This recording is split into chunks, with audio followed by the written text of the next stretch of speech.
উত্তরবঙ্গের মানুষ মহাস্থানগড়ের পাগলা পাগলির মেলার নাম শোনেনি এমন মানুষ খুঁজে পাওয়া মুশকিল। বৈশাখ মাসের শেষ বৃহস্পতিবার এই মেলা অনুষ্ঠিত হয়। এই মেলার অভিজ্ঞতা শেয়ার করতে চাই আপনাদের মাঝে। মেলায় ঢুকতেই চোখে পড়বে বিভিন্ন ধরনের দোকান, এ যেন দোকানের পসরা বসেছে। শাহ সুলতানের মাজারে আশপাশে চোখে পড়বে নানা বয়সী মানুষ বিভিন্ন অঙ্গভঙ্গিতে বসে এবং দাঁড়িয়ে দর্শনার্থীদের আকর্ষণ করছে। এসব দরবেশ বেশি মানুষগুলো ফাঁদ পেতে রেখেছে। সাধারণ মানুষের দুর্বলতাকে পুঁজি করে চলে তাদের জীবন জীবিকা। কেউ বসে আছে বিশাল বড় মোমবাতি জ্বালিয়ে, আবার কেউ গলায় পড়েছে নানান ধরনের কাঠি সম্মিলিত মালা। এই মেলায় যা কিছু দেখলাম সবই ব্যবসার উদ্দেশ্যে করা। মাজার থেকে একটু দূরে বসেছে গানের আসর। মাজারে ভক্ত তেমন না থাকলেও গানের আসরে ভক্তদের ভিড় চোখে পড়ার মতো।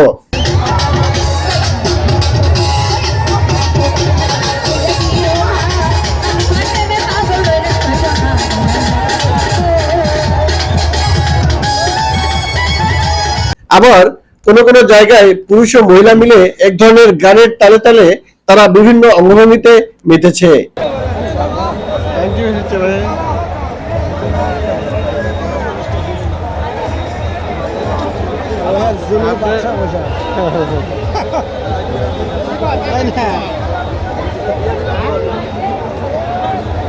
কি নেই এই মেলায়, সব আজব আজব কর্মকাণ্ডে মেলার নামকরণের প্রমাণ মেলে বেশ।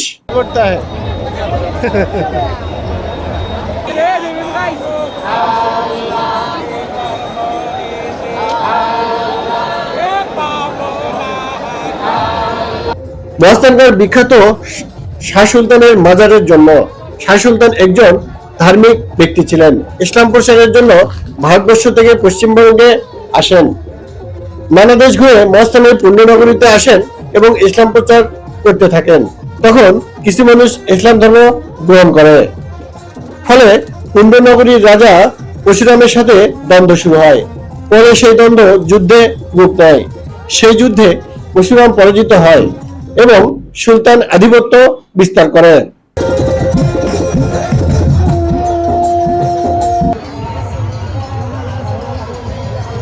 হাজার হাজার মানুষের সমাগম।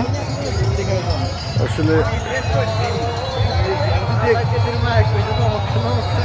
রাত্রেবেলা, যার কারণে ভিডিওটা তেমন ভালো হচ্ছে না। তারপরেও আমি বিস্তারিত আপনাদের মাঝে তুলে ধরার চেষ্টা করব যে ঐতিহ্যবাহী মহাস্থানগড়ের যে মেলা, সেই মেলার বিভিন্ন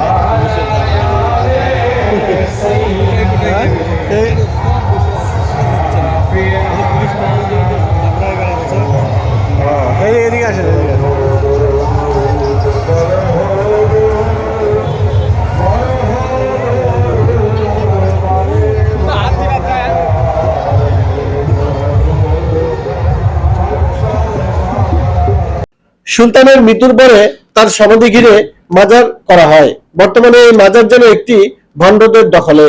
এই মেলায় উদ্দেশ্য কি আমি না জানলেও মেলায় গিয়ে অনেক অভিজ্ঞতা হয়েছে। মাজারের আশেপাশে নানান বয়সী মানুষ নানান রঙের ঢঙে সেজে মানুষকে বোকা বানানোর ফাঁদ পেতে বসে আছে।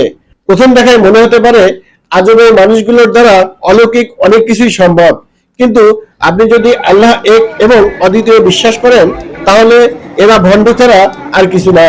আমরা রাত 9টা পর্যন্ত মেলা ছিলাম। শুনেছি রাত গভীর হলে নাকি আরো কিছু আসরের দেখা মিলবে।